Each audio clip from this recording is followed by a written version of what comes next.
नमस्कार, मी श्वेता अंकले. तरुण भारतच्या न्यूज बुलेटिनमध्ये आपल्या सर्वांचे स्वागत. आता पाहूया ठळक घडामोडी.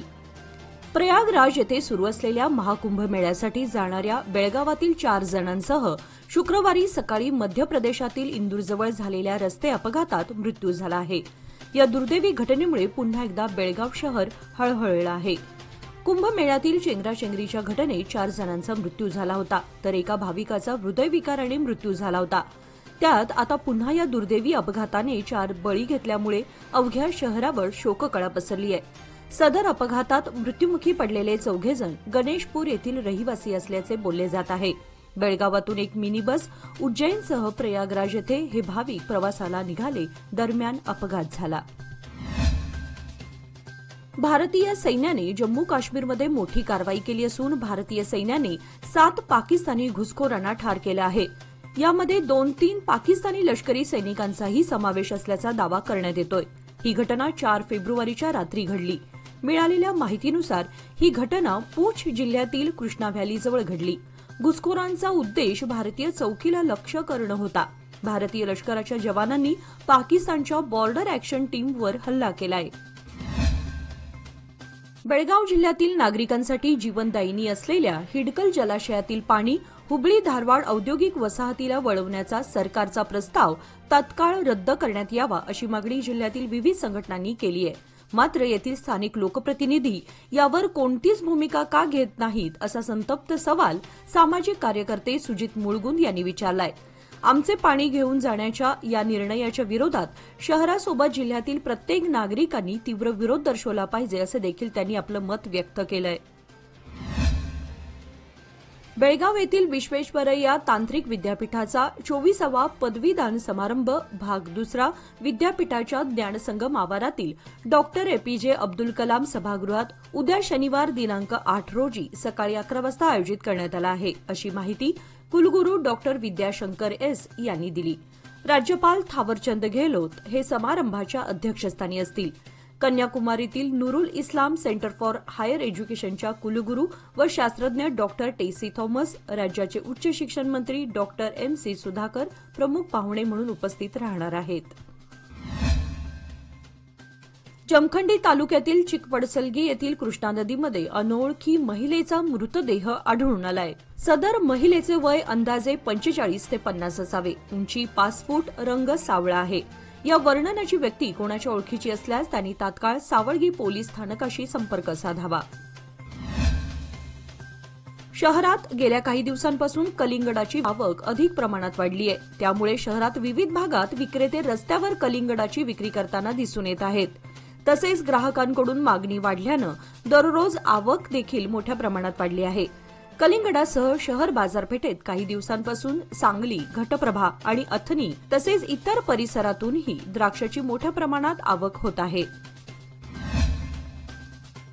खंजर गल्लीमध्ये छापा टाकून मटका क्रमांक लिहून घेणाऱ्या दोघांना मार्केट पोलिसांनी गुरुवारी सायंकाळी अटक करून त्यांच्याकडून 4,250 रुपयांची रक्कम जप्त केली आहे. मोहम्मद शफी मोदीनसाब ताशीलदार वय 69 राहणार खंजर गल्ली, जुबेर गफार फिगरा वय 48 राहणार 3रा क्रॉस आझमनगर अशी अटक करण्यात आलेल्या संशयितांची नावे आहेत. बेळगावपासून 12 किलोमीटर अंतरावर असलेल्या भुत्रामहट्टीतील कित्तूर राणी चन्नम्मा प्राणी संग्रहालयातील निरुपमा नावाच्या सिंहिणीचा काल गुरुवारी दिनांक 6 रोजी दुपारी 2च्या दरम्यान मृत्यू झाला. त्यामुळे प्राणी संग्रहालयात आता केवळ कृष्णा नावाचा एकमेव सिंह शिल्लक राहिला आहे. प्राणी संग्रहालयात 3 सिंह आणले होते. त्यातील शौर्य नामक सिंहाचा काही दिवसांपूर्वी मृत्यू झाला होता. त्यामुळे निरुपमा व कृष्णा असे 2 सिंह शिल्लक होते. आता निरुपमा सिंहिणीचाही मृत्यू झालाय. नवे पाऊल नवा संकल्प लोकमान्य सोसायटी सादर करत आहे लोकमान्य शुभारंभ ठेव योजना, जी देते तुमच्या ठेवीवर आकर्षक व्याज. ज्येष्ठ नागरिकांसाठी 0.5% अधिक व्याज. अधिक माहितीसाठी कॉल करा 1800-212-4050. लोकमान्य, जिथे पैसा वाढतो आणि नातं वृद्धिंगत होतं. श्री समादेवी संस्थान वैश्यवाणी समाज बेळगाव यांच्यातर्फे उद्या दिनांक 8 ते 11 फेब्रुवारी दरम्यान जन्मोत्सव सोहळा साजरा करण्यात येणार आहे. सकाळी चौघडा व काकड आरती, त्यानंतर कुंकुमार्चन, देवी दरबारचे उद्घाटन, भजन व सत्संग नंतर समाजातील LKG ते 8वीच्या विद्यार्थ्यांसाठी चित्रकला स्पर्धा आणि ऋषिकेश हेर्लेकर यांचा संगीत संध्या कार्यक्रम होणार आहे. स्वच्छ भारत अभियान योजनेअंतर्गत ग्रामीण खेडी स्वच्छ समृद्ध होऊन लोकांचे आरोग्य निरोगी राहावे या हेतूने गाव विकासासाठी प्रशासन लाखोंचा निधी खर्च करून देखील बेळगाव तालुक्यातील होनगा गावातील गटारींचा प्रश्न जैसे थे अवस्थेत असल्याचे विदारक चित्र निर्माण होऊ लागले आहे. यामुळे नागरिकांच्या आरोग्याचा प्रश्न गंभीर बनू लागलाय. प्रतिवर्षी प्रशासनाचा ग्रामपंचायतींना येणारा वित्त आयोगाचा निधी बहुतांश निधीची रक्कम ही गटारी बांधकामावर खर्च केली जात असल्याचे वास्तव आहे. गावोगावी गल्लीबोळातील गटारी बांधकाम करण्यावर वर्षानुवर्षे लाखोंचा निधी खर्च होत असतो. गटारीमध्ये साचलेला गाळ, नियमित पडणारा कचरा काढण्याकडे होनगा ग्रामपंचायतीचे दुर्लक्ष होत आहे. त्यामुळे नागरिकातून तीव्र संताप व्यक्त होतोय. स्मशानभूमीसाठी जागा नसल्याने संतप्त गावकऱ्यांनी आज शुक्रवारी कित्तूर आणि चन्नम्मा चौकात पुतळ्याचे दहन करून आंदोलन केले.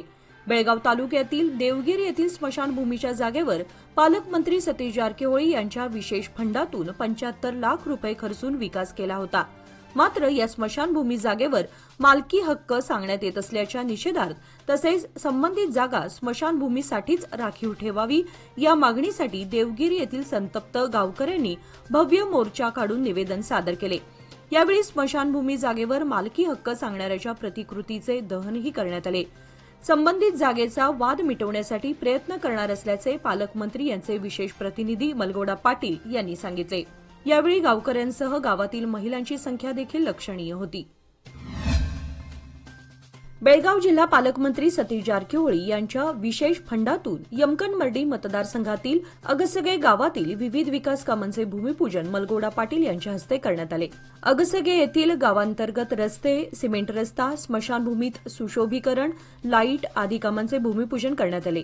यावेळी कडोली ग्रामपंचायत अध्यक्ष, उपाध्यक्ष, सदस्य, गावकरी मोठ्या संख्येने उपस्थित होते. निपाणी शहरात गुरुवारी सकाळी 2 ठिकाणी दुचाकीवरून आलेल्या चोरट्याने महिलेसह युवतीचे दागिने लांबवल्याची घटना उघडकीस आली होती. त्यासंदर्भात निपाणी शहर पोलीस स्थानकाच्या उपनिरीक्षक उमादेवी यांनी पत्रकार परिषद घेतली. त्यामध्ये त्यांनी वाढत्या चोरीच्या घटनेसंदर्भात सर्वांचे सहकार्य आवश्यक असल्याचे सांगितले. यंदाच्या गळती हंगामाची सांगता होत असताना चिकोडी येथील अंकलीकूट येथे ट्रॅक्टर पलटी झाल्याने विद्यार्थी व प्रवाशांची धावपळ उडाली. चिकोडी शहरात सकाळच्या टप्प्यात होणाऱ्या विद्यार्थी प्रवासी वर्गामध्ये अंकलीकूट येथे गर्दी असते. सकाळी 10 वाजता अंकलीकडे जाणाऱ्या उसाचा ट्रॅक्टर जात होता.